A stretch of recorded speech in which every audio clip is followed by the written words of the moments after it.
అయోధ్య రాముల వారిని తలుచుకోకుండా ఉండలేము. అలాగే అయోధ్య పూజా సామాగ్రి కూడా వాడకుండా ఉండలేము. అయోధ్య పూజా సామాగ్రి వాడండి, మీ పూజని పరిపూర్ణం చేసుకోండి. డీలర్షిప్, డిస్ట్రిబ్యూషన్, హోల్సేల్ కై సంప్రదించవలసిన నంబర్లు.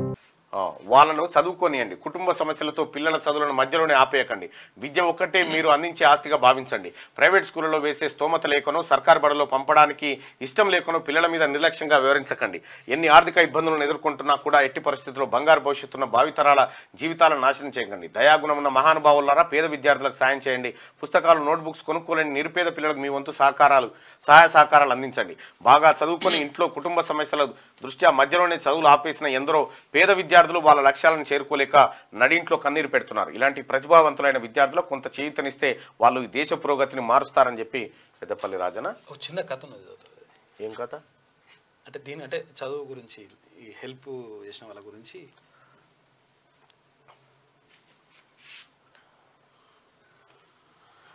చిరిగిన చొక్కా ధరించిన ఓ వ్యక్తి తన 15-16 సంవత్సరాల కుమార్తెతో ఒక పెద్ద హోటల్కు వచ్చాడు. ఇద్దరు కుర్చీపై కూర్చోవడం చూసి ఒక వెయిటర్ 2 గ్లాసుల చల్లటి నీటిని వారి ముందు పెట్టి అడిగాడు, మీకోసం ఏం తీసుకురావాలని. ఆ వ్యక్తి ఇలా అన్నాడు, జిల్లాలో 10వ తరగతిలో మొదటి స్థానంలో వస్తే నగరంలోని అతిపెద్ద హోటల్లో దోశ తినిపిస్తానని మా అమ్మాయికి వాగ్దానం చేశాను. మా అమ్మాయి అయితే తన వాగ్దానాన్ని నెరవేర్చింది కనుక దయచేసి తన కోసం ఒక దోశ తీసుకురండి అని.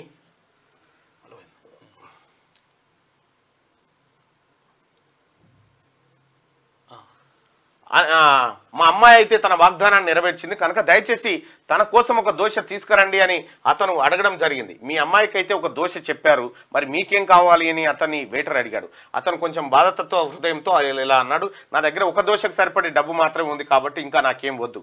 విషయం విన్న తర్వాత వెయిటర్ బాధపడి యజమాని వద్దకు వెళ్ళి జరిగింది చెప్పాడు. నేను వీళ్ళ ఇద్దరికి కడుపు నిండా పూర్తి భోజనం చేయించాలని అనుకుంటున్నాను. ఇప్పుడు నా దగ్గర డబ్బు లేదు కాబట్టి మీరు వారి బిల్లు మొత్తాన్ని నా జీతం నుండి తీసుకోండి అని వెయిటర్ అనగా అప్పుడు అది విన్న యజమాని వెయిటర్ని అభినందిస్తూ ఇలా అనడం జరిగింది, ఈరోజు మనం మన హోటల్ తరఫున తను ఫస్ట్ వచ్చినందుకు వీళ్ళకు పార్టీ ఇద్దామన్నాడు. ఇది విని వెయిటర్ చాలా ఆనందపడ్డాడు. హోటల్ వాళ్ళు ఒక టేబుల్ను చక్కగా అలంకరించారు. ఎవరైతే హోటల్లో ఉన్నారో వారందరితో పేద అమ్మాయి విజయాన్ని చాలా అద్భుతంగా జరుపుకున్నారు. ఆ యజమాని వాళ్ళకు 3 దోశలు పెట్టడంతో పాటు పొరుగు వారికి కూడా స్వీట్స్ పంచమని పెద్ద సంచిలో ప్యాక్ చేసి ఇచ్చాడు. తమను చాలా గౌరవించి సత్కరించిన హోటల్ యజమాని వెయిటర్కి కన్నీళ్లతో కృతజ్ఞతను తెలిపి అక్కడి నుంచి నిష్క్రమించారు ఆ తండ్రి కూతురు. సమయం గడిచిపోయింది. కొన్ని సంవత్సరాల పిమ్మట ఒకరోజు ఆ అమ్మాయే ఐఏఎస్ పరీక్షలో ఉత్తీర్ణత సాధించి ఆ నగరానికే కలెక్టర్గా వచ్చింది.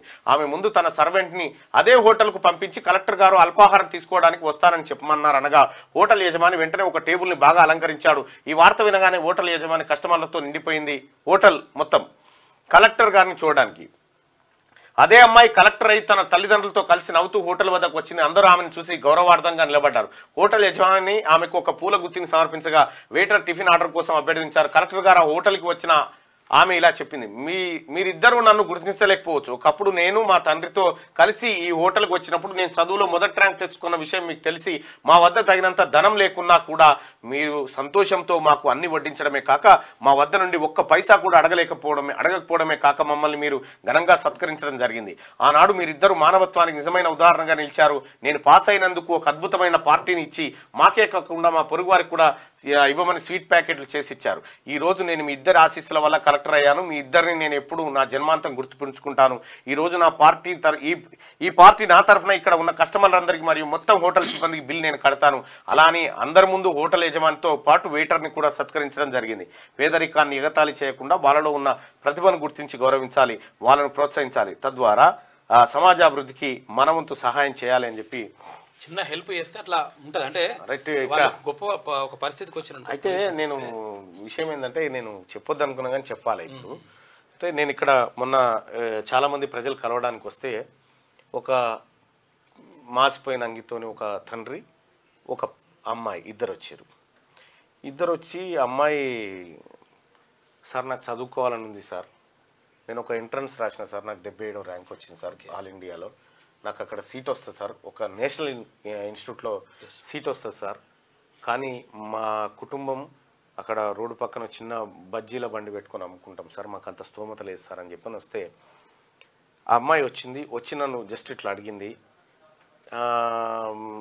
ఏం కావాలి తల్లి అంటే మేము మా గల్లలు అన్నీ తీసేసి చేస్తే మాకు అక్కడ 2 లక్షలు ఉన్నాయి సార్, కానీ నేను ఆ కోర్సు పూర్తి చేయాలంటే నాకు 12 లక్షలు అవసరం ఉన్నాయి సార్ అన్న. అంటే నాకు వెంటనే ఒక పెద్ద ఆయన గుర్తుకొచ్చిండు. ఆ పెద్ద ఆయన నాకేం చెప్పిండంటే, అన్న ఎవరికన్నా పేదవాళ్ళకి సహాయం కావాలంటే నన్ను మర్చిపోకు అని చెప్పిండు. అయితే నేను వెంటనే అమ్మాయి ముందే ఆ ఫోన్ చేసి పెద్ద ఆయన ఒకసారి వీడియో కాల్ చేయొచ్చు అంటే తప్పకుండా చేయండి అని చెప్పిండు. పెద్ద ఆయన వీడియో కాల్ చేయడంతో ఈ అమ్మాయిని చూపించిన, ఈ అమ్మాయి చదువుకుంటా అంటుందన్న, చదువంటే నాకు పిచ్చి అన్న. 97% అమ్మాయికి డిగ్రీ అయిపోయేదాకా కూడా. అయితే మొత్తం డిస్టింక్షన్లో ఉంది అమ్మాయి. చాలా పేదరికం నుంచి వచ్చిన ఒక ముదిరాజు బిడ్డ, చిన్న ఇంట్లో రేకుల షెడ్లో ఉంటున్నటువంటి బిడ్డ. చాలా మళ్ళీ దాంట్లో అది కూడా ఏది ఫైన్ ఆర్ట్స్లో ఒక మంచి కోర్సును సంపాదించింది. నిఫ్ట్ చండీగఢ్లో సీట్ వచ్చింది. సో ఆమె హాస్టల్స్ తర్వాత సెమిస్టర్ ఫీజులు అన్నీ కలిపి 12 లక్షలు అవుతుంటే 2 లక్షలు వాళ్ళు కట్టుకోగలిగారు. ఆ పెద్ద ఆయనని ఇక్కడికి పిలిపించి 10 లక్షల రూపాయల చెక్కు అమ్మాయికి ఇప్పించి పంపించిన నిన్ననే జరిగింది ఆ కార్యక్రమం. సో అమ్మాయి హ్యాపీగా గంతులేస్తూ వెళ్ళింది. సార్ ఇంకా నేను గొప్పగా చదువుకుంటా సార్ అని చెప్పి వెళ్ళింది. సో అట్లా నేను విద్యను ప్రోత్సహించడంలో చాలామంది అంటూ ఉంటారు, ఎట్లా అంటే నేను సహాయం చేసినటువంటి ప్రజలు ఎవరైతే ఉంటారో వాళ్ళు నాకు సహాయం చేస్తామన్నప్పుడు ఇప్పుడు కాదు నేను అవసరం వచ్చినప్పుడు చెప్తా అని ఈ రకంగా సహాయం చేయించేటువంటి కార్యక్రమాలు చేస్తూ ఉంటానట్టు. సో అటు ఆ పెద్ద ఆయనకు ఇటు వీళ్ళందరికీ కూడా ధన్యవాదాలు తెలియజేస్తా ఉన్నాను. ఇది ఒకసారి ఆ అమ్మాయితో వీలైతే కాల్ మాట్లాడదాం, ఎందుకంటే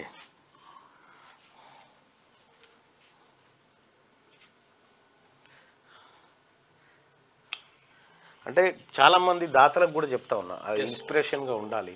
ఆ పెద్ద ఆయన ఎన్ని కష్టాలు. అమ్మ నమస్తేరా. గుడ్ మార్నింగ్ అన్న. అమ్మ నీకు చదువుకు సరిపడా డబ్బులు అందినాయారా? అందినాయి అన్న. ఇప్పుడు హ్యాపీ కదా?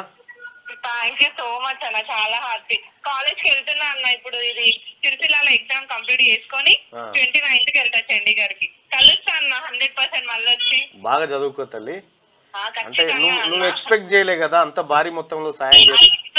అసలు ఎక్స్పెక్ట్ సీట్ క్యాన్సిల్ చేసుకోవాల్సి వస్తుందేమో అని అనుకున్నా తెలుసా. ఓకే తల్లి, బాయ్. థ్యాంక్స్ అన్న. మంచి తల్లి. అది ఒక అమ్మాయికి మేము చేసినటువంటి కార్యక్రమం. చదువు విషయంలో మేము ఎంతకైనా చేస్తాం. రైట్గా